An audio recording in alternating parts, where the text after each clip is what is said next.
Plenty of character relationships in Suits LA changed shaped by the series' untimely end, but one of the best potential trial duos sadly never even met each other during the course of the series.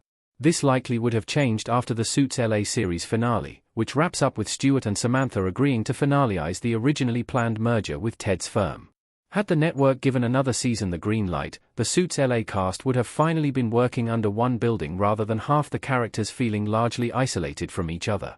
Unfortunately, after its premiere received predominantly negative reviews, Suits LA's poll ratings never climbed as high as needed to save the show from getting the axe. A second season post-merger would have opened the door for several team-ups never featured in Suits LA Season 1, something the finale already teased by having Ted join forces with both Samantha and early season antagonist Elizabeth Smith. But of all the potential stories that will now go untold, the loss of one future alliance in particular feels especially regrettable. Suits LA never introduces Leah Power to Stuart Lane. They only even work together for half an episode. Because Leah's been assigned as Erica's associate, she doesn't have much interaction with other characters aside from Erica and Rosalind.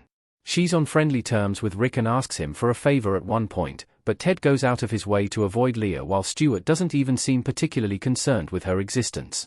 Although Stuart does sometimes offer his services to entertainment clients accused of criminal activity, these aren't the types of cases that generally call for Leah's assistance. As such, there's arguably no reason for Stuart and Leah to have interacted. After Stuart betrays Ted in the series premiere by leaving him out of the merger with Samantha, the chances of Stuart meeting Leah dwindled even further.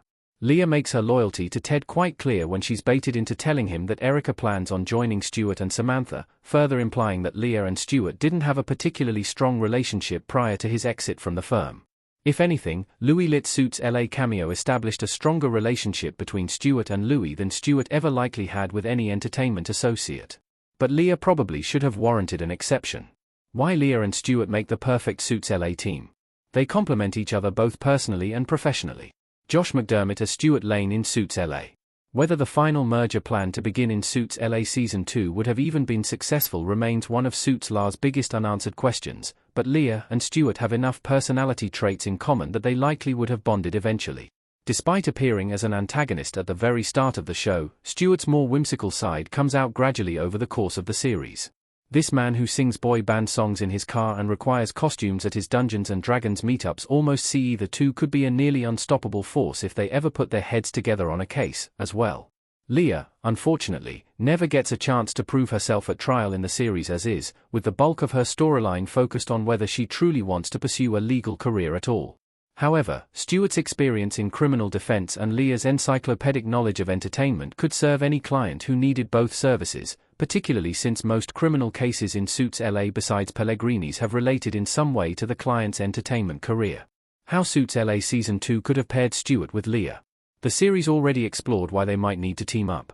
Alice Lee as Leah Power in Suits LA Episode 1. Even if Suits LA's cancellation means that Stuart and Leah will never formally meet on screen, it's fairly easy to picture how their team-up would have occurred.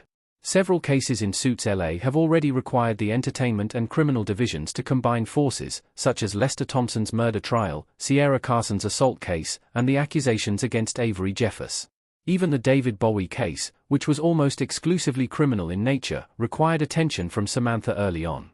It's not difficult to imagine that similar cases would have relied on Leah's entertainment knowledge at some point. It's somewhat more difficult to justify Stuart actually allowing Leah to second chair for his client at trial, but there are still multiple ways to make that happen. Stuart could simply respect Leah enough to give her a chance, or he might even do it to antagonize Erica given his relatively combative relationship with her throughout their few shared appearances in Suits LA. It's unfortunate that Stuart and Leah's potentially incredible alliance must now be relegated to the realm of fan fiction, but at least the characters were both given plenty of moments to shine individually while they were around.